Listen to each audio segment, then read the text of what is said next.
Hey, Bob Carr here with TLC. We're here doing another Bob Carr show with Mr. Chris Mann. Chris, welcome back. Thanks, Bob. How are you? Happy New Year to you, sir. Same to you. So what's happening in your business, sir? We're staying busy. Still looking for some help, younger talent. We've got a couple guys who have come in and really filled the role. So we're just, still looking for more help, to continue growing the business and continuing to service our regular customers. So how's it going on the training of the new guys?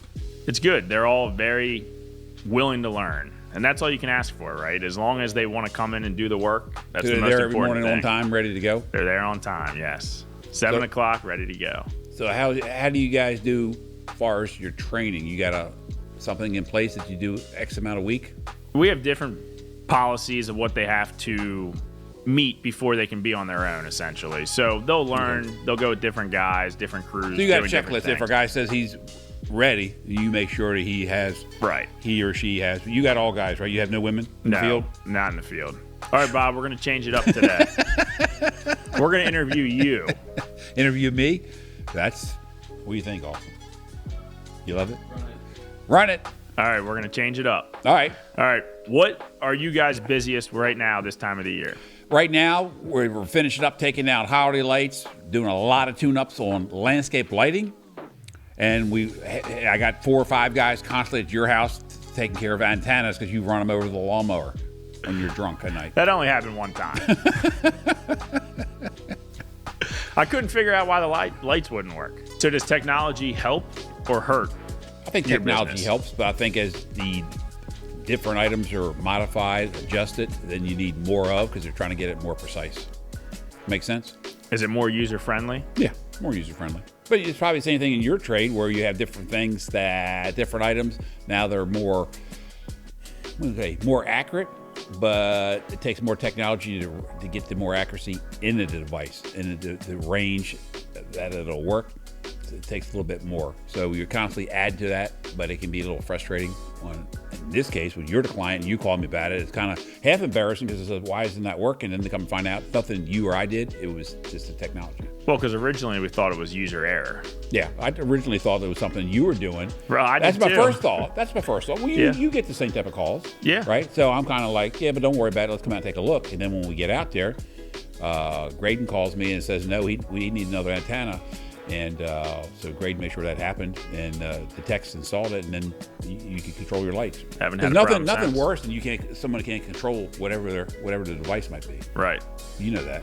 Well, and then with technology, you have new iterations. It seems like every 6 months to a year, you put a product in, and next thing you know, when you go to service it, now it's all new parts. Yeah. Well, you know that from being a homeowner. Mm-hmm. In your case, it could be hot water or something. People are upset. Right. We'll talk about that for a minute. You put in a lot of the instant hots, right? We do.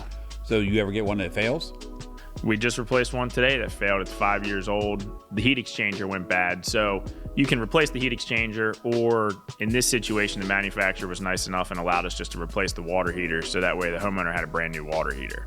But wasn't the homeowner a little upset when they called they didn't have hot water? They were, because it happened over the weekend. Ooh, there you go. Yep. That's a perfect storm, isn't it? Well, it is, and they have young kids, and I understand. Nobody wants to be without hot water. It's a luxury that we take for granted a lot of times. So they had no hot water at the house at all? No hot water. Ooh. Now, how do you take care? Do you compensate that for anything? How do you do that? Well, we offered to go out there that night, but they wanted to wait. Because the water heater's 5 years old, so the water heater's under certain warranties with the manufacturer, but not all of it. So they wanted to be smart in how they were spending their money. So they waited, and we called the manufacturer to see what we could do first before we went out there and said, this is what needs to be done. So they were able to get a new water heater, and then we put it in today. So they weren't totally going crazy on you? No. Upset. No, they were happy because they got a brand new water heater covered by the manufacturer, and that doesn't happen in all situations. But you handled it the proper way. You said, we can be out. We'll have you hot water tonight. Right. You had somebody on call like you always do. Absolutely. So you were more than willing to take care of that if they needed it. Yeah, well, and that's the biggest thing, just being available, right? It's like if someone calls you and you don't answer, well, eventually they're going to call someone else. Yeah, but if we answer it, and we do, like you, we have phones 24/7 answered. So we tell them, hey, it's an emergency. We can tonight, and they dispatch and they talk to Caitlin and one of the girls in the office that same night, and then they feel that you do care, and we do, and so do you. We can come out tonight and take care of whatever they might need, but as long as they know you answer the phone, we can do it on Monday. They're like, okay. Right. Because you kind of walked through the scenarios. You guys did the same. Now, how does that work for your snow removal? Can someone call you at 10 o'clock at night and have their snow removed the following day? They can, but on ours, as long as they got a snow removal policy, it's already in effect that within 4 hours of 2-inch snow or more, within 4 hours we're going to be out there dispatched anyway. They don't have to. Now, but if they're calling for new, yeah, they could call at 10 o'clock at night and say, I need snow roof taken care of. We're going to call them back tomorrow morning at 7. They're going to get a live answer, and they're going to dispatch. And if they want us to call us back, we will. Not at night. If not, we'll call them back first thing in the morning. Right. When we arrive back in. But yeah, we'll take care of them. Well, for a while there, we had snow every year, but it seems like we haven't recently. Yeah, the average is 21 at BWI every year. So, Chris, what can homeowners do to prevent any kind of winter damage? I would make sure as the snow comes and we start to have colder temperatures to, one, check to make sure where your sump pump discharges is clear. So that way, when the ice does start to melt, all of that water has somewhere to go. Can I ask you something with that? I understand exactly what you're saying, and I probably will do that. But do you think most homeowners will get do that? No, I think it's something that slips a lot of people's mind. I know that I don't think about it all the time, but I'm in you're that in trade industry. 24/7. Right. Okay. So how can we get homeowners to do it? Homeowners are listening to this right now. You and I are bantering back and forth. How can we get homeowners to do this and save them from either burning up their pump and or having water recycled and burning up the pump and then having a flooded basement? Well, when they go outside and shovel the walkway or the make sure you shovel driveway, around the discharge. Shovel around the discharge. That's a Make good point. that part of your routine. Okay. So either if they have a teenage child, make sure that they're doing it. If the parents don't, and or if they have a service like what we offer, or somebody else comes, make sure they tell whoever is shoveling the sidewalks or the driveway around the house. Make sure wherever the sump pump is discharging, it's clear. To clear that area, absolutely. Okay. That's a good point.